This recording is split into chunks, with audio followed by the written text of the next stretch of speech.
बच्चे आज हम लोग डे 13 में चैप्टर 8 का एनसीईआरटी एक्सट्रैक्ट देख रहे हैं part 1।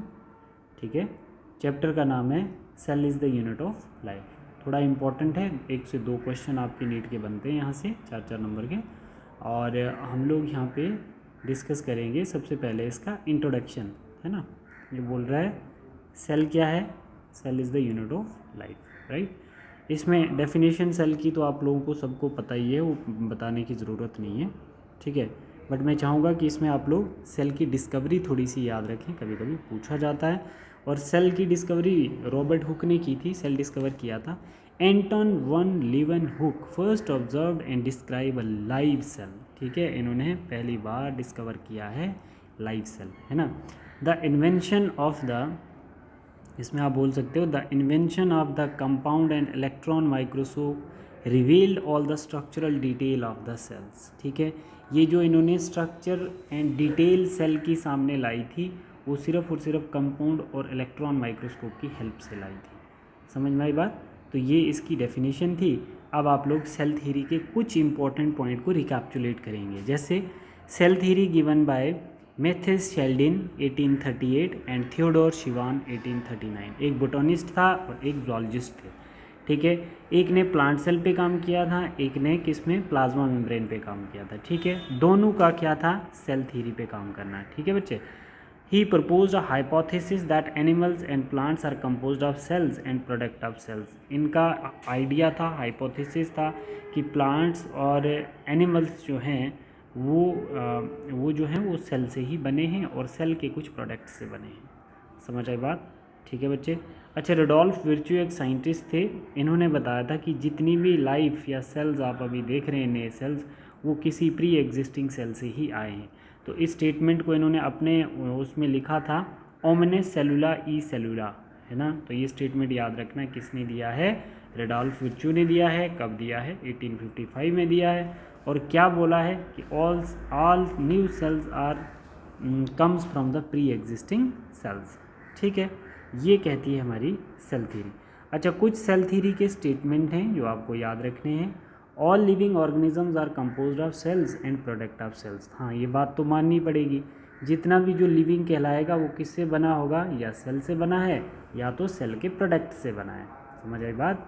All cells are arise from the pre existing cells. हाँ, डेफिनेटली जितने भी सेल्स आप लोग अभी देख रहे हैं वो किसी प्री एग्जिस्टिंग सेल से ही बन के आए हैं, ठीक है। तो हम लोगों ने एवोल्यूशन बड़ी अच्छे से समझी है, ठीक है। एवोल्यूशन हमने बहुत अच्छे से पढ़ी है। तो उसमें हमें पता है कि प्री एग्जिस्टिंग सेल का क्या कॉन्सेप्ट है, प्रोटोबियोंट कैसे बनता है, फर्स्ट सेल कैसे बनता है ना, कोसर्वेट किसको कहते हैं। तो वो याद करो थोड़ा, वो यही चीज़ें कह रहे हैं। Overview of the cell. Cell के अंदर क्या होगा, साइटोप्लाज्म होगा, राइबोसोम्स होंगे, ठीक है। फिर उसके बाद आपने याद रखना है कि स्मॉलेस्ट सेल क्या है हमारे पास, लार्जेस्ट आइसोलेटेड सिंगल सेल कौन सा होता है। ये बेसिक चीज़ें माइकोप्लाज्म, एगाफॉस्ट्रिच याद रखनी है। लॉन्गेस्ट सेल्स हमारा नर्व सेल्स होता है बॉडी के अंदर। Size of bacteria 3 to 5 micron meter, 1 to 5 typically 1 to 2 micron meter होता है। ह्यूमन आरबीसीज कितने होता है, 7.0 micron meter diameter. Based on the function shape cells is disc like, polygonal, columnar, cuboidal, thread likes are irregular. Cells are of 2 type, prokaryotic cells and eukaryotic cells. Cell की 2 types होती है जो थोड़ी important है। देखो, prokaryotic cells क्या होता है और यूकैरियोटिक सेल क्या होता है। सबसे पहले हम लोग प्रोकैरियोटिक सेल्स को डिस्कस करेंगे। देखो बेटा, they have no membrane bonded nucleus and organelles. आपको पता है कि जो प्रोकैरियोटिक सेल्स होता है उसके बाहर कोई मेम्ब्रेन नहीं होती, है ना। कोई मेम्ब्रेन बॉन्डेड न्यूक्लियस नहीं होता, सॉरी, मेम्ब्रेन बॉन्डेड न्यूक्लियस नहीं होता, और ना ही उसमें बहुत सारे ऑर्गेनेलीज होते हैं। दे इंक्लूड, कौन कौन से हैं prokaryotic cells, bacteria, blue green algae, mycoplasms and PPLO, pleuro pneumonia like organisms. ये किसकी एग्जाम्पल है, most important example prokaryotic cell की। They are generally smaller and multiply more rapidly than eukaryotic cell. तो अगर इनकी मल्टीप्लिकेशन आप देखोगे तो बहुत ज़्यादा फास्ट होती है with as compare to eukaryotic cell. मैंने आपको बोला था ना बच्चे, बैक्टीरिया कितने फास्ट डिवाइड करते हैं और उनके पास क्या नहीं होता है, उनके पास सर्वाइवल कैपेसिटी नहीं होती है। रिप्रोड्यूसिंग कैपेसिटी तो बहुत होती है बट वो सर्वाइव कम करते हैं, ठीक है बेटा। They vary in shape size. Bacteria have 4 basic shape, bacillus, coccus, vibrio और स्पाइरलम. बैक्टीरिया के पास कितनी शेप्स होती हैं? 4 शेप्स होती हैं. जैसे लैक्टोबेसिलस हो गया, अच्छा, फिर आपके पास होता है स्ट्रेप्टोकोकस हो गया, विब्रो हो गया, स्पाइरलम हो गया, है ना. तो ये बैक्टीरिया की कुछ शेप होती है. Cell organelles in prokaryotes. कौन कौन से सेल ऑर्गेनेलीज प्रोकैरियोट में प्रेजेंट होते हैं? एक सेल इन्वल्प होती है. जैसे अब मैं आपको बता देता हूँ कि जैसे मानो ये हमारे पास साइनोबैक्टीरिया है, ठीक है बेटा. इस साइनोबैक्टीरिया के बाहर कौन कौन सी मेम्ब्रेन होंगी ये भी मैं आपको बता देता हूँ. जैसे इसके पास ये 4 मेम्ब्रेन में बता रहा हूँ. तो सबसे बाहर जो होती है बेटा वो गोनियोलिक्स होती है, उसके अंदर ये सेल वॉल कहलाएगी और उसके अंदर ये प्लाज्मा मेम्ब्रेन कहलाएगी, ठीक है बेटा. और इन तीनों को कंबाइन करके हम लोग क्या बोलेंगे? इन तीनों को कंबाइन करके हम बोलते हैं सेल इन्वेलप, ठीक है बच्चे, ठीक है. अच्छा, ग्लाइकोकैलिक्स आउटर लेयर होती है. देखो बच्चे, हमने बताया कि ग्लाइकोकैलिक्स कौन सी है? आउटर लेयर है. It is composition of thick and very in different bacteria. Her bacteria में अलग अलग होती है. It may be slime layer. इसको हम लोग स्लाइम लेयर बोलते हैं जब ये लूज होती है. कैप्सूल बोलेंगे जब ये थिक और टफ हो जाती है, ठीक है बच्चे. इसके 2 नाम होते हैं. लूज़ और थिक कब होती है? जब फूड कैप्चर करती है तो लूज़ होती है. जब किसी एंटीबायोटिक को रेजिस्ट कर रहा होता है बैक्टीरिया तो तब ये क्या हो जाता है? टफ और थिक हो जाता है ना. इसमें सेल वॉल की भी बात हम कर सकते हैं. सेल वॉल मिडल लेयर होती है ना. इसकी मिडल लेयर को हम लोग सेल वॉल बोलते हैं. Seen in the all prokaryotic cell except mycoplasma. ये क्वेश्चन एक बार पूछा गया है. माइकोप्लाज्मा के अंदर सेल वॉल नहीं होती है. It gives the shape to the cell and provide structural support to prevent bacterium from bursting और कोलैप्सिंग. ठीक है, बैक्टीरिया को ब्रस्ट कोलैप्स होने से प्रिवेंट करके रखती है सेल वॉल, ठीक है, और सपोर्ट प्रोवाइड करती है और उसके बैक्टीरिया के शेप मेंटेन करने में हेल्प करती है, ठीक है बच्चे. प्लाज्मा मेम्ब्रेन जो है हमारे पास इनर होती है, सेमी परमिएबल नेचर होता है, interact with the outside. This structurally similar that the eukaryote. Structurally बिल्कुल सिमिलर होगी किसके? यूकैरियोट के, ठीक है बच्चे. Based on the type of cell envelope and response to gram staining develop by gram एक साइंटिस्ट थे. Bacteria are of 2 type. Staining के बेस पे हम लोग बैक्टीरिया को 2 टाइप में डिवाइड करते हैं. जिस बैक्टीरिया के ऊपर ग्राम पॉजिटिव बैक्टीरिया वो कहलाएगा रिटेन द ग्राम स्टेन. जो हम स्टेनिंग करेंगे तो अगर वो बैक्टीरिया पे रह जाती है वो ग्राम पॉजिटिव होता है, और ग्राम नेगेटिव वो होता है they do not retain the gram stain. तो जो हम ग्राम साइंटिस्ट जो था जो स्टेनिंग करता था बैक्टीरिया को, अगर उसकी बॉडी से वो लूज़ हो जाता है, कलर्ड जो होता था, स्टेन जो होता था, अगर वो रिलीज़ हो जाता था वो नेगेटिव होता था, अगर वो रिटेन करके रखता था वो पॉजिटिव रखता था. उसको हम लोग ग्राम पॉजिटिव कहते हैं. मीजोजोम जो होता है ये प्लाज्मा मेम्ब्रेन पे होता है, formed in folding of plasma membrane. It include vesicle, tubules and lamella. Function क्या होता है मीजोजोम का? सेल वॉल फॉर्मेशन करना और डीएनए रेप्लिकेशन करना, ठीक है बच्चे.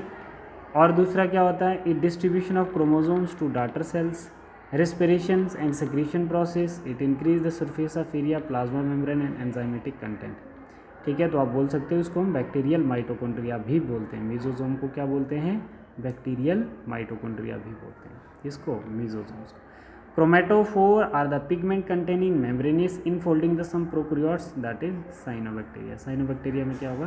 क्रोमेटोफोर प्रेजेंट होगा जो फोटोसिंथेसिस की तरह काम करता है. ब्लू ग्रीन एल्गा भी उसको बोला जाता है ना. इसमें न्यूक्लियोइड होगा, जैसे हमारे केस में न्यूक्लियस होता है, तो न्यूक्लियोइड नॉन मेम्ब्रेनस नेक सर्कुलर जीनोमिक डीएनए होता है ना, सिंगल क्रोमोसोम जिसको बोलते हैं, genetic material and proteins. Many bacteria have small circular DNA that is plasmid. Outside the genome DNA, it gives some unique phenotypic character that resistance to antibiotic to bacteria, ठीक है बच्चे. Flagella देख लो. Flagella भी आपने देखना है, जो help करता है लोकोमोशन में. इसमें फिलामेंट हुक्स होते हैं, बेसल बॉडी होती है.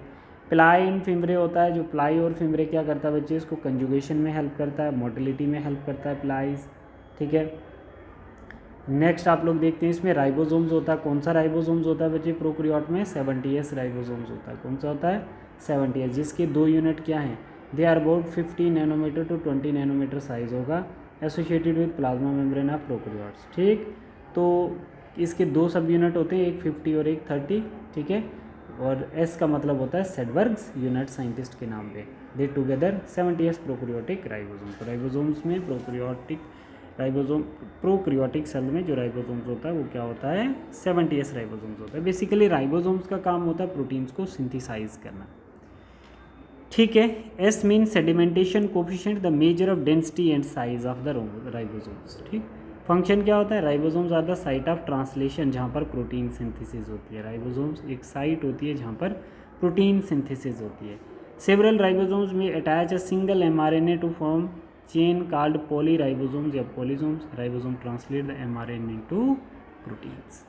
समझ में आ गए बच्चे, जो सेंट्रल डॉगमा वाला कॉन्सेप्ट था वो यहाँ पर एप्लीकेबल होता है।